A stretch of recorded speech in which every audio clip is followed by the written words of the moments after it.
Welcome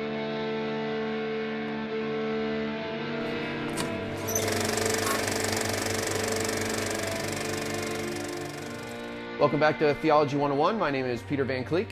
Today we're going to talk about what's called the minimal facts argument. And this is an argument that really found its place, and maybe even say invented by Dr. Gary Habermas. It's a really cool argument, and it's for the resurrection of Jesus Christ. And so we'll just break down the points that we have here. We can't do it, we can't do it justice in 4 minutes, but still, at least we can kind of whet your appetite for it. So first, minimal facts, this is the first part. Minimal facts are facts that both the Christian and the opponent to Christianity both will agree on. We're going to talk about 4 of these minimal facts. I think Dr. Habermas uses a total of 6. But these facts would be facts that both people who agree with Christianity and disagree with Christianity, both people who agree that there can be miracles and resurrections and disagree with the fact there can be miracles and resurrections. And so we're going to look at is it's almost like we're just treating them as just facts, bare facts, let's say. And then we're going to try to build an abductive argument to account for the facts. So the 4 facts we're going to talk about are these. The first one is that there was an empty tomb. So we have to account for this minimal fact. This is a fact that is regarded by both Christian and non-Christian scholar alike. If you want to read a non-Christian scholar that I think he holds to all of these, it'd be someone like Bart Ehrman. He's not a Christian. He used to be an evangelical, but brilliant New Testament scholar, but would not say that he is a Christian. In fact, in many ways rejects the tenets of Christianity. But he would agree that there was an empty tomb. And so we have to explain the existence of an empty tomb. And so there are a host of people that would, or possibilities that are out there, but now we have to look at the nature of the evidence. This is an abductive case, and I should have explained that. An abductive case is a case in which you take all the evidence that you have, and then you infer to the best explanation. All right, so it's not deductive, like you're not just trying to come down to like 100% certainty, and it's not inductive either. The goal is to take all the facts that you have, and then build an explanation, or posit an explanation, that best explains all of the facts. And because these facts are regarded as true, as real by both Christians and non-Christians, then the non-Christian is going to have to provide an explanation that we would say better explains the facts. So the first one we have is that we have an empty tomb. So that's one of our facts, all right? So, but now we got to weave these other 3 together. The second one is that we have the first witness of Christ's resurrection is women. Now, if we reflect on that time in the world, the place of women was very low. They were not regarded as equal to men. And so it seems odd, it seems unprecedented that you would have your God-man, Jesus, who you say is going to rise from the grave, which is impossible, be testified to by women. You would want to have a testimony that is a compelling testimony. And simply because the first testifiers to the resurrection are women would diminish that. Except that's the testimony that we get in the Gospels, that women are the first.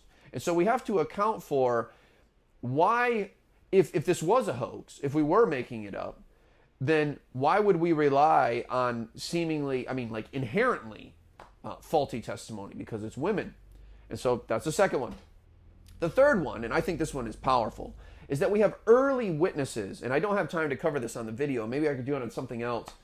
But the case can be made not just from a Christian perspective, but we can make the case that if we take, I think it's 1 Corinthians. So this is a book attributed to the Apostle Paul.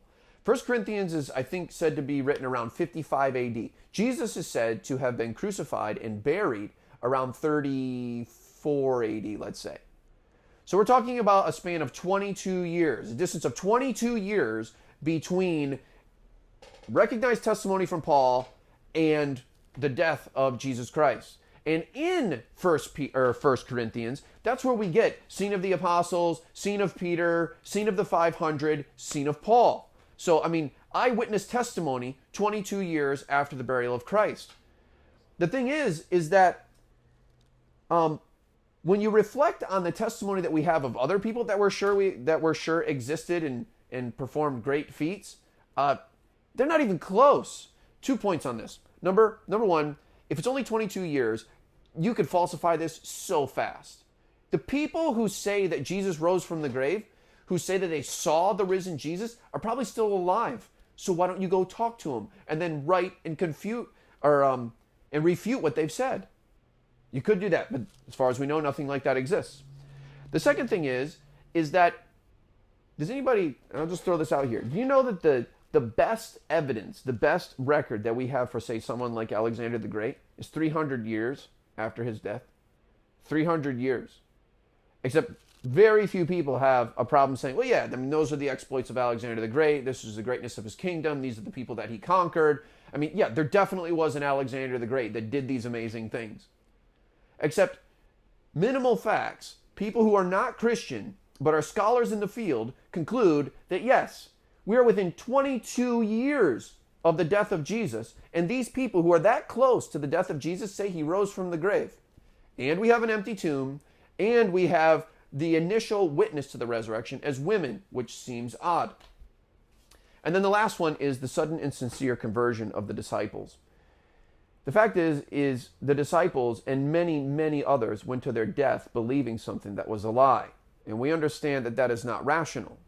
I mean, and it's not rational as in like, maybe there's a couple guys that were crazy. Like all of them die martyrs' deaths. And then generations of Christians after them die martyrs' deaths.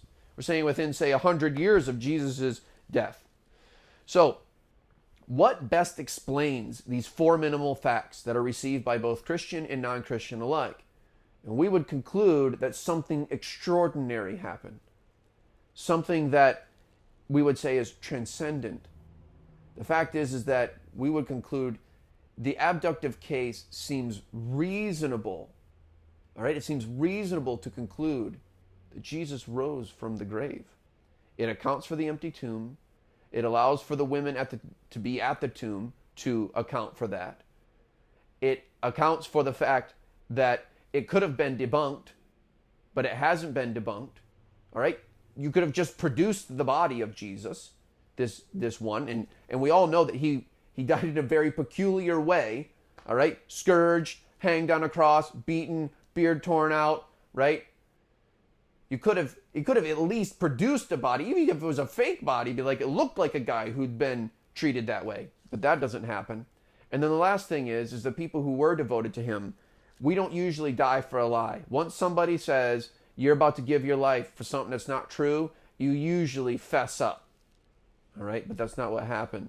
They stuck to their guns and they died, and in some cases in terrible ways, according to church tradition. So, those would be four minimal facts according to the minimal facts argument. It is an abductive argument, or it is an argument to the best explanation. It's good to see everybody. Once again, my name is Peter Van Cleek, and this is Theology 101. Do not forget to subscribe, drop a comment below, and I'll talk to you guys later.